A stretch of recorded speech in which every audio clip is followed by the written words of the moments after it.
अस्सलामुअलैकुम। आज हम ऑर्बिटल वेलोसिटी की जो डेरिवेशन है हम उसे ड्राइव करने जा रहे हैं। पेपर में आती है कि हमें क्या करना है, ऑर्बिटल वेलोसिटी को ड्राइव करना है। तो ड्राइव करने से पहले हमें पता होना चाहिए कि ऑर्बिटल वेलोसिटी है क्या। तो क्या है, it is the velocity of the satellite which moves around the earth at a specific height. क्या है ऑर्बिटल वेलोसिटी? ये सैटेलाइट की वेलोसिटी होती है, वो जिस वेलोसिटी से अर्थ के अराउंड घूम रही होती है, रिवॉल्व कर रही होती है किसी भी हाइट पे, एक स्पेसिफिक हाइट पे, तो वो जो वेलोसिटी होती है वो कहलाती है ऑर्बिटल वेलोसिटी। ठीक है, इसको आप देख भी सकते हैं, बुक में पेज नंबर 117 पे है। ये देखिए, ये हमारे पास हो गई अर्थ, ये हमारे पास हो गई ये सैटेलाइट।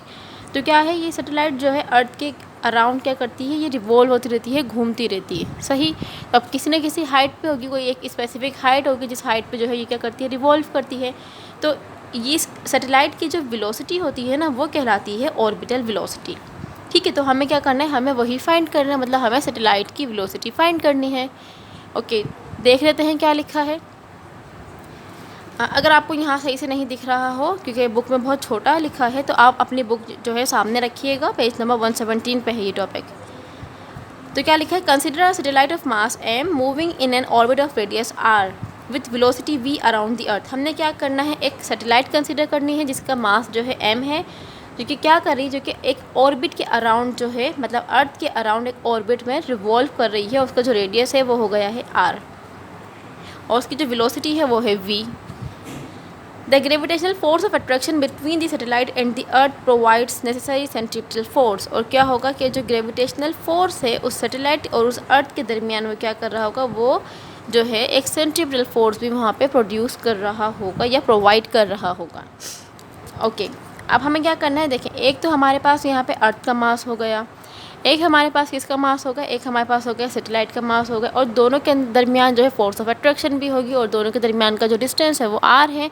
तो इसका मतलब ये है कि हम यहाँ पे क्या करेंगे, यहाँ पे हम जो है ग्रेविटेशनल फोर्स जो थी, जो लॉ ऑफ यूनिवर्सल ग्रेविटेशन है वो भी यहाँ पे वैलिड होगा, वो भी यहाँ पे लगेगा। तो हम क्या करेंगे, इधर जो है according to the law of universal gravitation हम क्या करेंगे, हम इसे यहाँ पे लिखेंगे।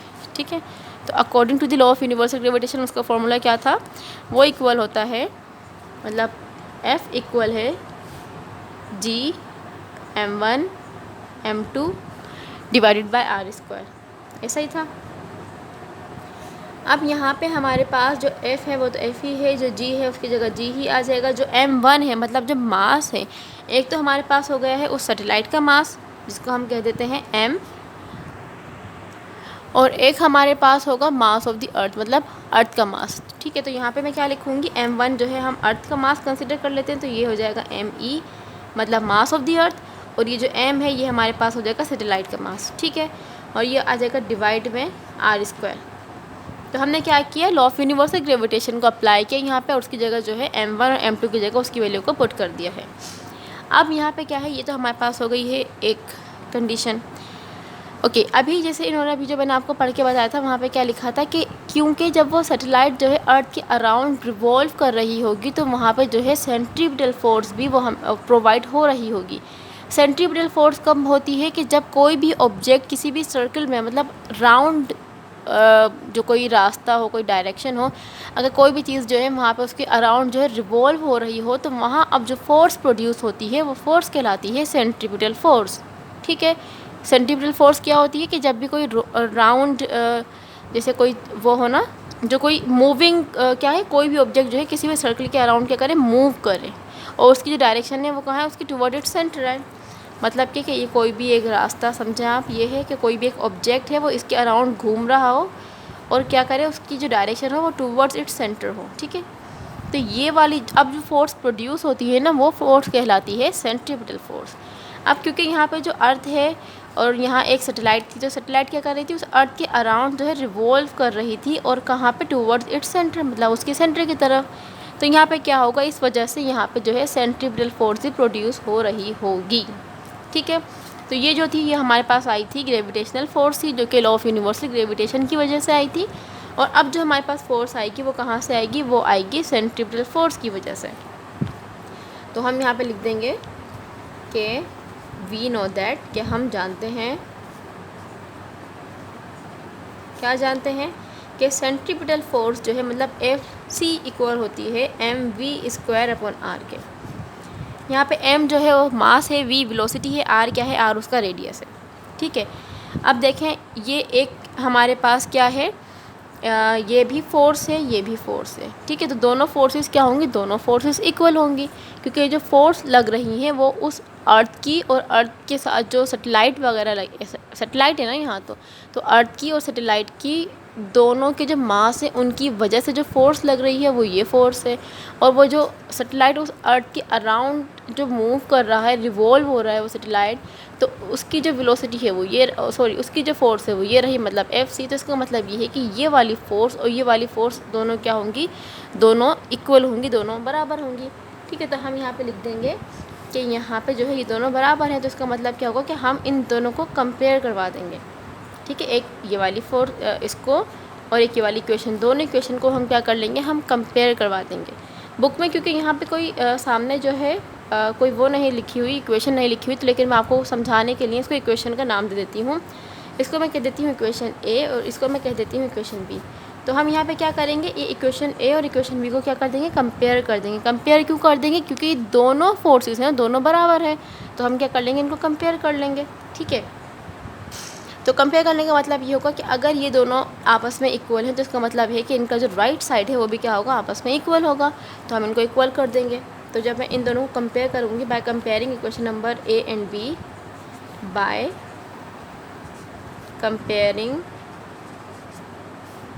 इक्वेशन ए एंड बी, हम यहाँ क्या कर रहे हैं, हम ए एंड बी को जो है वो कंपेयर कर रहे हैं। कंपेयर का मतलब अगर इनका लेफ़्ट साइड इक्वल है तो इसका मतलब इनका राइट साइड भी क्या होगा, इक्वल होगा। तो क्या हो जाएगा यहाँ पे कि ये जो mv² है, mv² अपॉन r इक्वल हो जाएगा इसके GMEm अपॉन r²। ठीक है, ऐसा ही होगा। अब हम क्या करेंगे, जो कैंसिल आउट हो रहा है हम उसे कैंसिल आउट कर देंगे। अब आप यहाँ पे देख सकते हैं कि यहाँ पर m है, यहाँ पर m, अब ये वाला m इसके साथ यहाँ मल्टीप्लाई में वहाँ जाके डिवाइड होगा।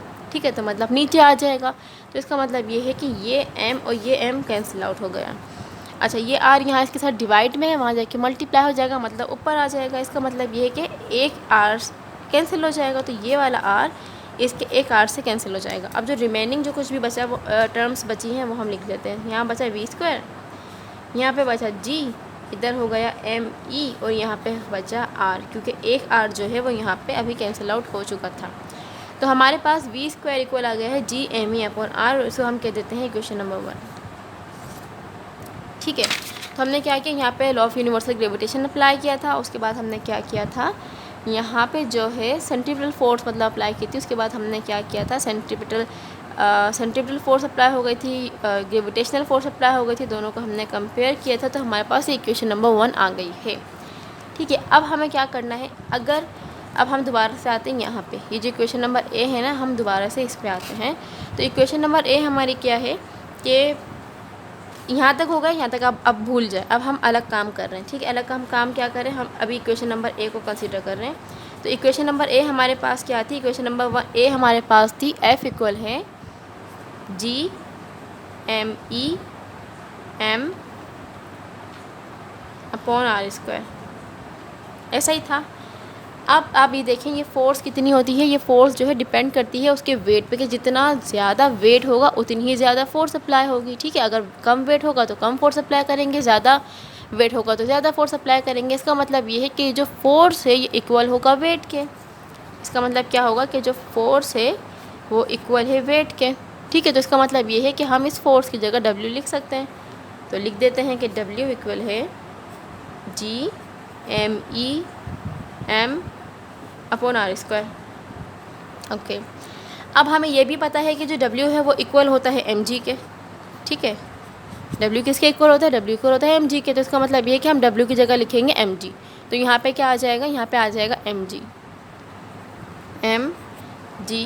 Equal GMEm upon r²। अब देखते हैं क्या हो रहा है, ये m यहाँ इसके साथ मल्टीप्लाई हो रहा है, वहाँ जाके डिवाइड हो जाएगा, मतलब नीचे आ जाएगा। तो ये m से m कैंसिल आउट हो जाएगा, तो इसको मैं यहीं से कैंसिल आउट कर देती हूँ। इस m से ये m कैंसिल आउट हो गया। बाकी क्या बचा, बाकी बचा GME अपॉन r²। ठीक है, यही बचा ना, क्या बचा बाकी, GME/r²। अब हम इक्वेशन नंबर 1 को अगर चेक करें तो यहाँ था GME/r, और लेकिन अगर मैं यहाँ चेक करूँ, यहाँ आगे लिख देती हूँ, तो यहाँ बचेगा G इक्वल है GME/r²। अब आप देखें इक्वेशन नंबर 1, इक्वेशन नंबर 1 किसके इक्वल है, वो इक्वल है GME/r, और ये जो G आया ये आया है GME/r²। अगर यहाँ पे एक r होता तो हम इस इक्वेशन को इसके साथ कंपेयर करवा देते। अगर यहाँ पे क्या होता है एक r, जैसे कि यहाँ पे क्या लिखा है GME/r लिखा है, और ये भी है GME/r² है। अगर यहाँ से किसी तरीके से एक r हट जाता या एक r यहाँ पे ना होता तो हम क्या करते, इस इक्वेशन को इक्वेशन नंबर 1 से कंपेयर करवा देते। तो हम क्या करेंगे, हम इसको जो है कंपेयर करवाएंगे, लेकिन उसके लिए हमें एक r यहाँ पे हटाना होगा। तो हम क्या करेंगे, जो एक r इसके साथ डिवाइड में है ना, उसमें से एक r हम यहाँ मल्टीप्लाई में ले जाएंगे। ठीक है, ले जा सकते हैं ना, एक r हम यहाँ ले आएंगे मल्टीप्लाई में, r² है तो एक r को हम यहाँ रहने देंगे और एक r को हम यहाँ ले आएंगे। ठीक है, ये काम हम क्यों कर रहे हैं, ये काम हम इस वजह से कर रहे हैं ताकि हम इसको इक्वेशन नंबर 1 के साथ कंपेयर करवा सकें। ठीक है, इसको मैं यही लिख देती हूँ ताकि आपको जो है कंपेयर का जो है वो आपको समझ आ जाए। तो जो ये वाला एक r है ना, इसको मैं यहाँ ले आऊँगी, इसके साथ वो क्या हो जाएगा, इसके साथ वो आके मल्टीप्लाई हो जाएगा, तो ये हो जाएगा GR, ऐसा ये GR हो जाएगा। अब रिमेनिंग क्या है, यहाँ पे बचा GME/r,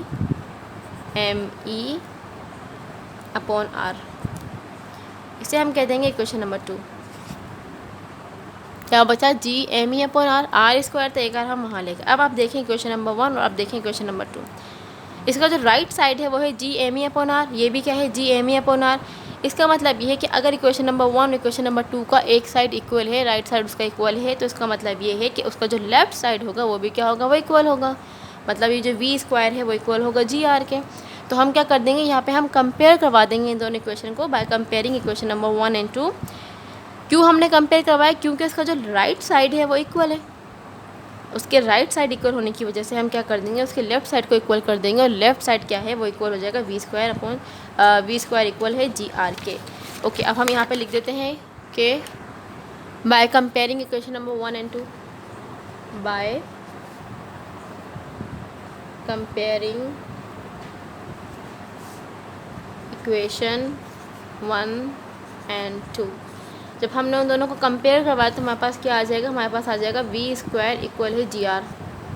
क्योंकि हम ये ऑर्बिटल वेलोसिटी के लिए हम ये सारा काम कर रहे थे, तो v यहाँ पे वेलोसिटी है। ठीक है, तो हमें क्या करना है, v फाइंड करना है। यहाँ पे इस पर स्क्वायर है, तो स्क्वायर को ख़त्म करने के लिए हम क्या करेंगे, taking root on both side. ठीक है, हम क्या कर लेंगे, रूट ले लेंगे दोनों तरफ, तो ये हो जाएगा v², ये हो जाएगा √GR। रूट से स्क्वायर कैंसिल आउट होगा तो v इक्वल हो जाएगा GR के और अंडर रूट में। ठीक है, तो ये हमारे पास क्या है, ये हमारे पास आ गई है orbital velocity where g is the gravitational acceleration and r is the radius of the अर्थ।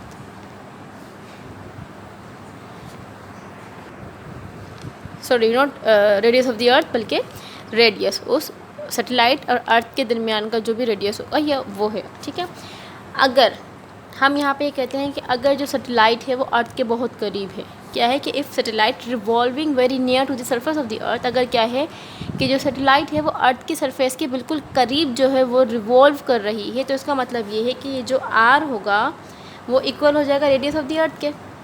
कब, जब वो सैटेलाइट अर्थ के बहुत करीब होगी। जब वो बहुत करीब होगी इसका मतलब ये है कि रेडियस जो है वो सिर्फ अर्थ वाला ही कंसिडर किया जाएगा। मतलब क्या होगा कि सिंस r इक्वल है r ई के, मतलब रेडियस ऑफ द अर्थ के ही हमने इक्वल लिया है। क्यों, क्योंकि सैटेलाइट अगर उसके करीब है तो हमें पता है कि r ई की जो वैल्यू होती है वो कितनी होती है। जो r ई की जो वैल्यू है हम क्या करेंगे, यहाँ पे हम r ई की वैल्यू को पुट कर देंगे और फिर क्या होगा, फिर हम जो है उसको g से मल्टीप्लाई करवाएंगे जो कि ग्रेविटेशनल एक्सेलरेशन। उन दोनों को मल्टीप्लाई करवाने के बाद उसका रूट लेंगे और हमारे पास जो है क्या आ जाएगी, हमारे पास वेलोसिटी आ जाएगी।